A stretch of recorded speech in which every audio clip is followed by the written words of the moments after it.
नमस्कार दोस्तों, आज बात करते हैं रामलीला की और ऐसी रामलीला की जो पिछले 75 वर्षों से निरंतर आयोजित की जा रही है। हिमाचल प्रदेश के चंबा शहर में ऐसी एक रामलीला का आयोजन होता है और सन 1949 से निरंतर इसका आयोजन किया जाता रहा है।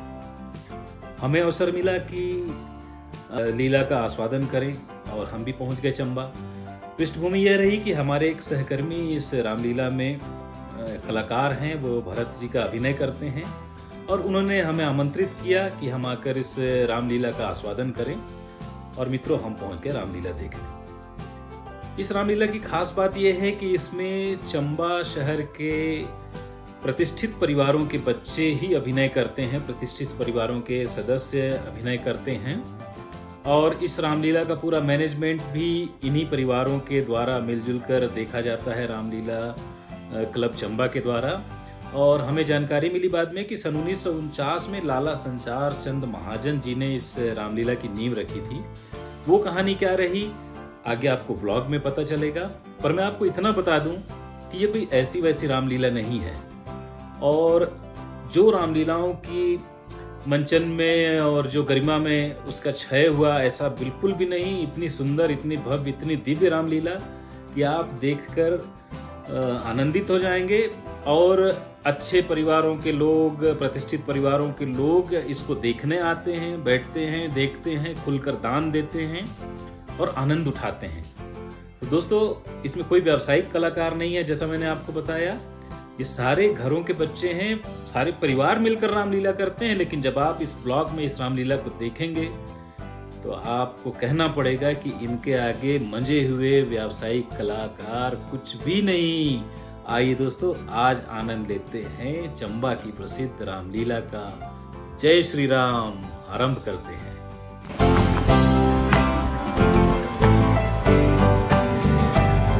आपका स्वागत है मेरे ब्लॉग में और हम पहुंच गए हैं चंबा चौगान में। ऐतिहासिक मैदान चंबा चौगान की चंबा के कलेक्ट्रेट के ठीक सामने है और मेरे साथ हैं मेरे साथी श्री सतपाल सिंह, श्री गुलशन राणा और श्री विशाल गोयल जी, जो मेरे सहकर्मी हैं, और ये हूँ मैं। तो दोस्तों, आज हम आए हैं रामलीला देखने। दोस्तों, ये एक अलग अनुभव है। आप में से बहुतों का अतीत रामलीला से, रामलीला के मंचन से और उसके दर्शन से जुड़ा हुआ होगा, पर आधुनिक समय में अब ये नहीं मिलता है। हमें ये अवसर मिला और ये मेरे साथी प्रतीक्षा कर रहे हैं कि कोई हमें बता दे कि हमें कहाँ जाकर बैठना है। हमें हमारे सहकर्मी श्री रोहित महाजन ने यहाँ आमंत्रित किया है, जो कि आज की लीला के मुख्य किरदार हैं, जो कि भरत करोल करेंगे। और दोस्तों, ये पर्दा आप देख सकते हैं मंच पर और हम पहुंच गए हैं। एक जायजा लेते हैं यहाँ पे आसपास का। ये दुर्गा माँ की प्रतिमा विराजित है, जो कि दशहरे के दिन विसर्जित होगी। और आप देख सकते हैं भीड़ बैठी हुई है यहाँ पे, जो कि रामलीला देखने आई है। आधुनिक, प्रतिष्ठित, विकसित परिवारों के लोग, और कितना प्रेम है प्रभु की लीला के प्रति चंबा में, ये हमें मैदान के लोगों को सीखना होगा। जब कभी मैदान में लीला आयोजित होती है तो मैदान के लोगों को वहां जाने में संकोच महसूस होता है और ये चंबा में सभी प्रतिष्ठित परिवारों को लोग निसंकोच आते हैं। दोस्तों, पहला दृश्य रामलीला का जो हमारे सामने आरंभ हुआ, हम समय पर पहुंच गए थे और ये हम बैठे हुए हैं जमीन पर बैठकर लीला का आनंद लेने का अलग ही आनंद है, क्योंकि वो हमें अतीत में ले जाता है, जब हम अतीत में ऐसे ही बैठकर लीलाएं देखते थे।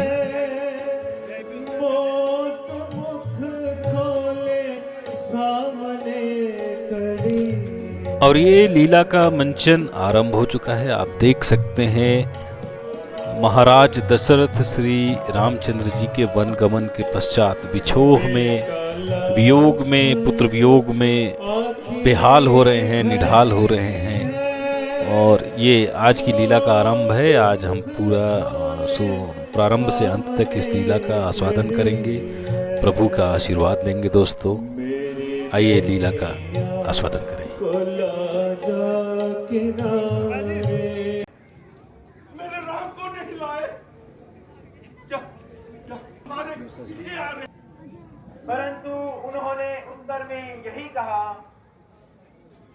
कि पिता का वचन तोड़कर, कुल की मर्यादा से मुंह मोड़कर हम पाप के भागी नहीं बनेंगे। माता पिता की आज्ञा दिल से निभाऊंगा। महाराज, आप मोह जाल में दिल ना फंसाइए, बल्कि आप अपने आप को धन्य मित्रों, मानकर राम कथा दिल बहलाइए। इसलिए ही तो आदर्श है, संहिता है, क्योंकि वचन दिया था तो पुत्र को वनगमन का आदेश दिया, किंतु जब पुत्र वनगमन कर गया, जब वन को चला गया, तो उसके विछोह में अयोध्या जैसे ऐश्वर्यशाली राज्य का मोह भी जीवित न रख पाया। यही राम कथा है, यही रघुकुल की रीत है, और यही मूल रूप से मनुष्यत्व की और इस धरती पर आने वाले हरेक जीव के जीवन की आचार संहिता है। महाराजा दशरथ ने अपने प्राण त्याग दिए, और इसका इतना सजीव मंचन यहाँ हमें देखने को मिला कि हृदय में दर्द हो गया, दुख हो गया। धन्य है चंबा की यह आयोजन समिति और इसका आयोजन और यह रामलीला कि इसने हमारे आदर्श को ऐसे प्रस्तुत किया।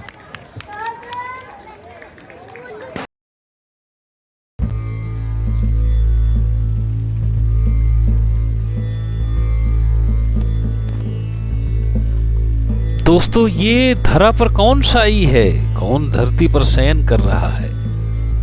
ये उस युग का, त्रेता युग का सर्वशक्तिमान राम है, हमारे मर्यादा पुरुषोत्तम, ईश्वर के अंश, ईश्वर के धरती पर अवतार।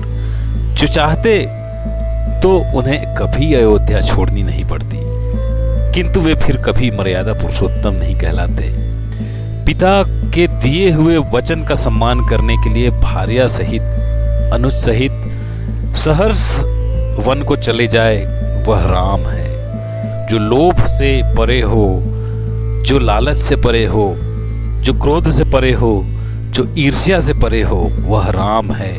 जो हमारा आदर्श हो, वह राम है। तो ये राजा रामचंद्र हैं, जिन्होंने अपने पिता के दिए वचन के लिए 14 वर्ष के वनवास को सहर्ष स्वीकार किया और अयोध्या जैसे साम्राज्य की गद्दी को क्षण में ठुकरा दिया।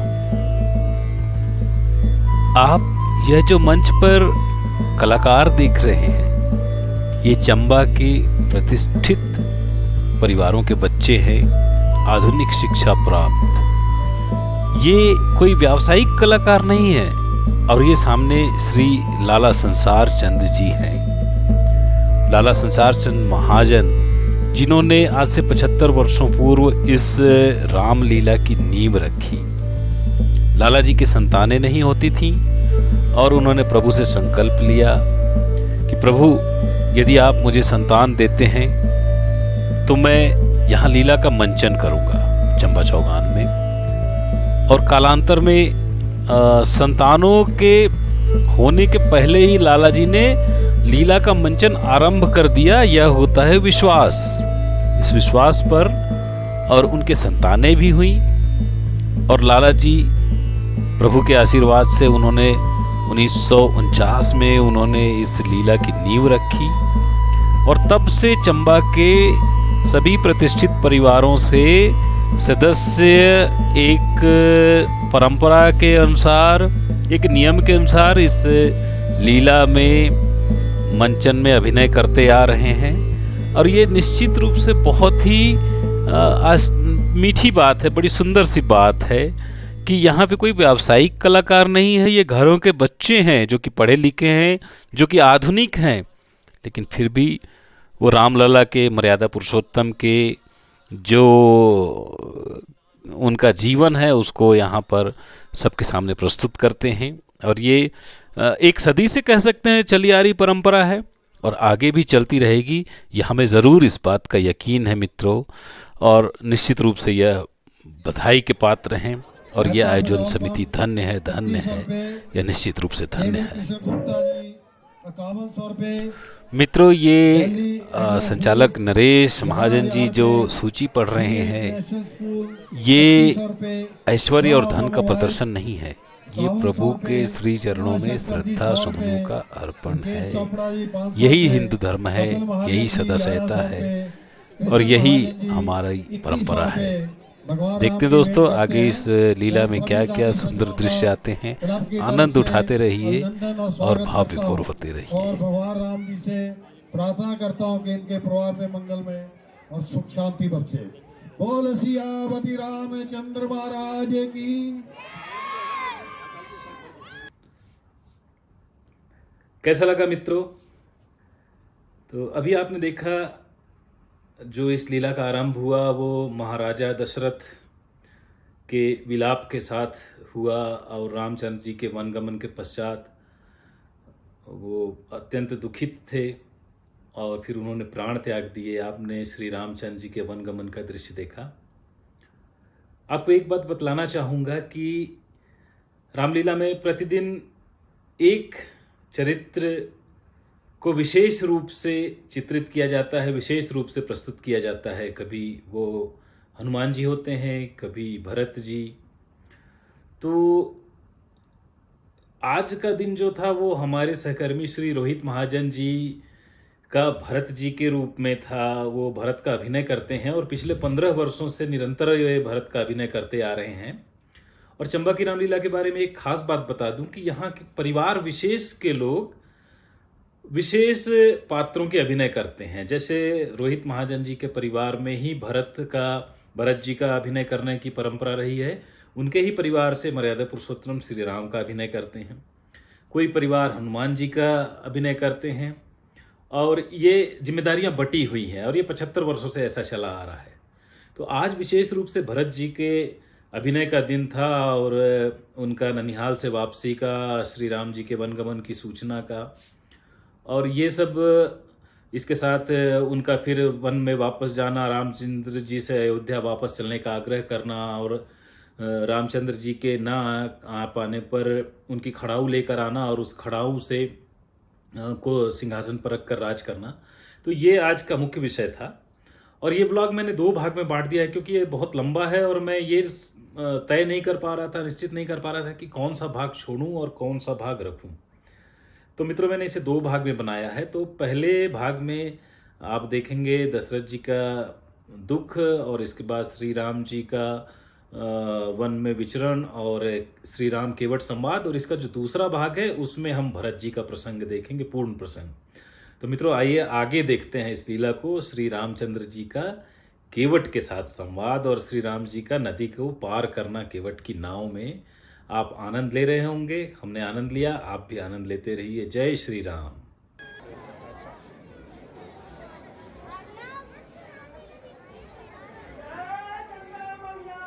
जय गंगा मैया, जय गंगा मैया, जय गंगा मैया।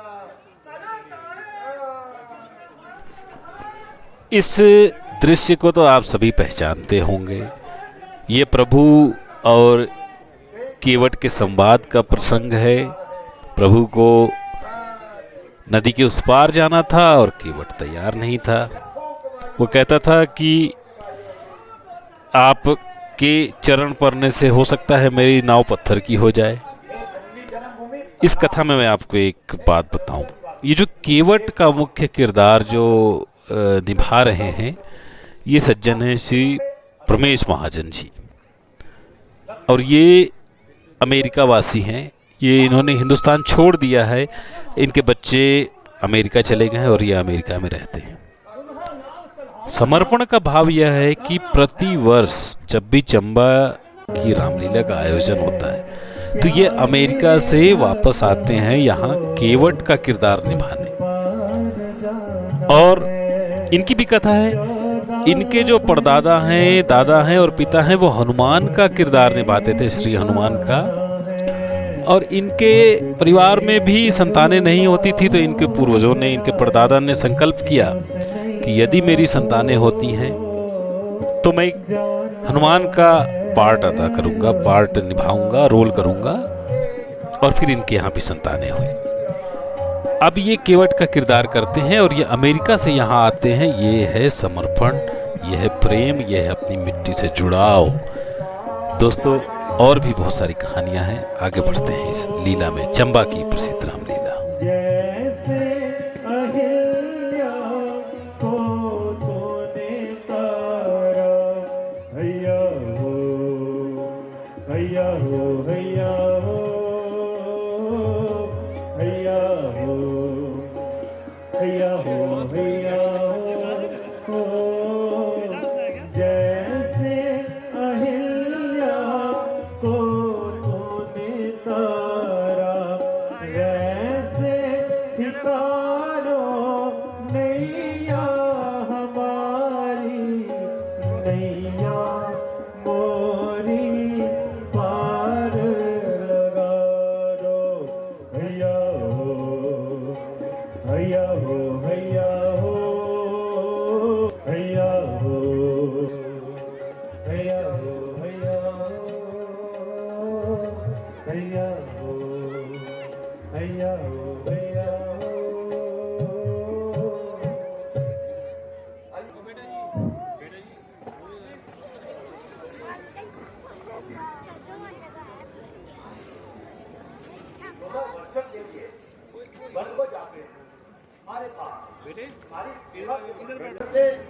फिर क्या लेना और क्या देना, हम तुमको पार ले जाते हैं प्रभु।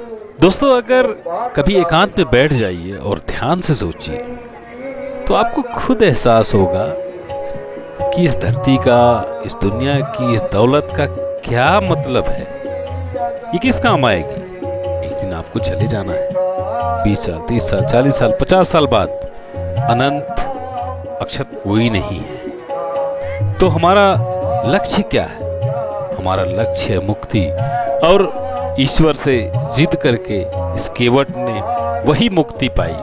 और ईश्वर भी मुस्कुराते मुस्कुराते जानते थे कि यह मोक्ष चाहता है, यह माया के, दुनिया के बंधन से मुक्ति चाहता है, जो कि सबसे कष्टकारी है। और उन्होंने उसे वह प्रदान कर दी। यही विवाद तो था केवट और राम के बीच में। केवट जानता था कि यही खेवनहार हैं, मैं तो खेवैया नहीं हूँ, मैं तो केवल इनकी नाव का यात्री हूँ। और उसने भगवान से मौका पाकर जिद की और पार हो गया भवसागर से। दुनिया का मतलब यही है दोस्तों। दुनिया का मतलब धन अर्जन नहीं है। हालांकि हम करते हैं, हम इस माया, इस मिथ्या लोभ में पड़े रहते हैं, लेकिन जीवन का मतलब ये नहीं है। जरा कभी अकेले बैठकर ध्यान से सोचिए।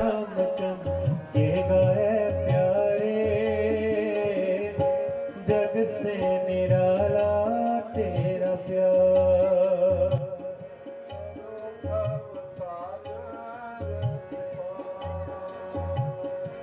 करो भव सागर। दोस्तों हम आपकी बात कराते हैं श्री नरेश महाजन जी से, जो कि इस आज की लीला के मंचन का संचालन कर रहे थे और जो कि पिछले 60 वर्षों से इस रामलीला से जुड़े हुए हैं। अभी तक तो आपको ये एहसास हो गया होगा ये कोई ऐसी वैसी रामलीला नहीं है, ये एक दिव्य रामलीला है।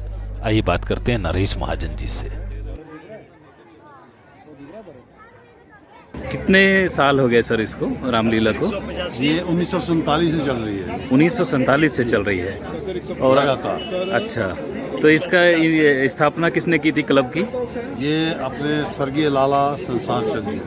अच्छा जी, अच्छा जी। उनके घर बेटा नहीं होता था, जी जी जी। पुत्र प्राप्ति के लिए कल्पना करके उन्होंने सुखन की थी कि मेरे घर बेटा होगा तो मैं ये रामलीला का मंचन यहाँ से करवाऊंगा।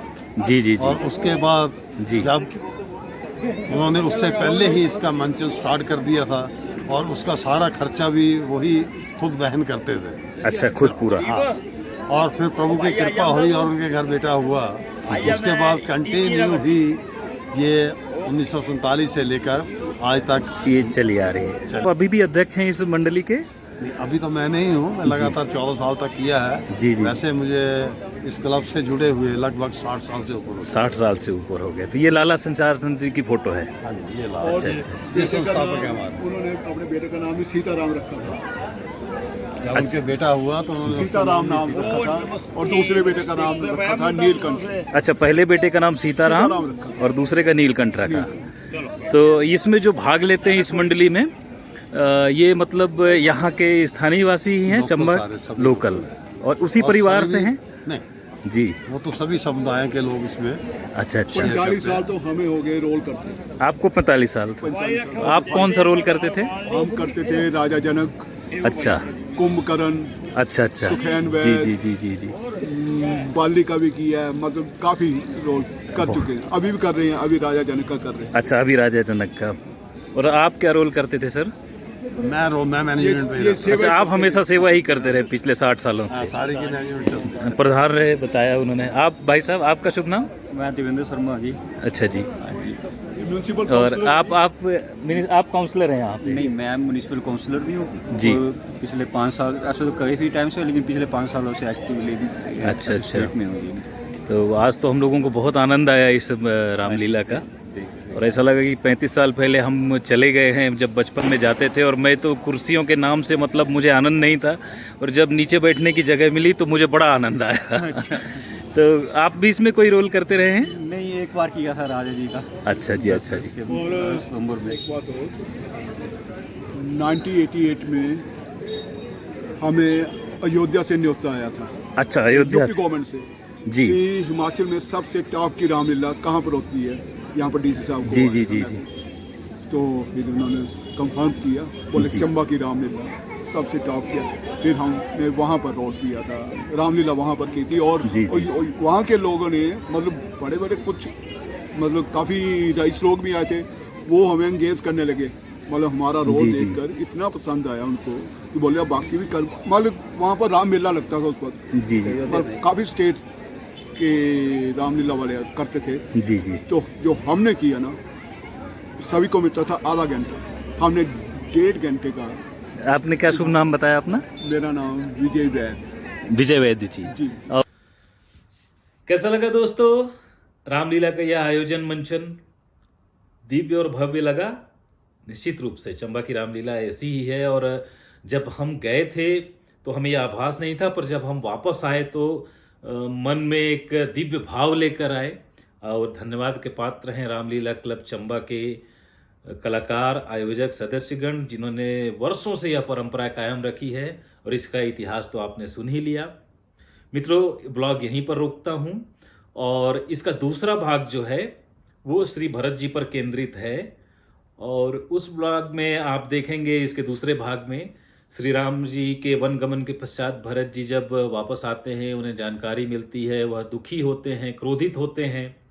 और इसके बाद राम जी के वियोग में उनका हृदय बिल्कुल दारुण दुख से भर जाता है, विक्षिप्त हो जाते हैं। फिर वो राम जी के पास पहुंच जाते हैं, आप वापस चलिए। इतिहास में ऐसा उदाहरण नहीं मिलता। और दोस्तों, जहां आपका इतिहास भरा पड़ा है कि राजाओं ने और शहंशाहों ने अपने पिताओं को, भाइयों को उनका वध कर दिया, उनको बंदी बना लिया राज्य के लिए, वहाँ अयोध्या जैसे साम्राज्य को ठुकरा कर हाथ में आई हुई इतनी बड़ी सत्ता को छोड़कर जमीन पर सोना और भाई की खड़ाओं को सिंहासन पर रखकर शासन करना, यह भरत ही कर सकते हैं। और ये देखेंगे हम अगले ब्लॉग में। तो दोस्तों, आज यहाँ पर आज्ञा दें, और इस ब्लॉग को आप अवश्य सब्सक्राइब करें, इसे शेयर करें, और अपने कमेंट करके मेरा उत्साह बढ़ाते रहें, ताकि मैं आपके मार्गदर्शन में अच्छा कर सकूं। जय श्री राम दोस्तों, नमस्कार, विदा।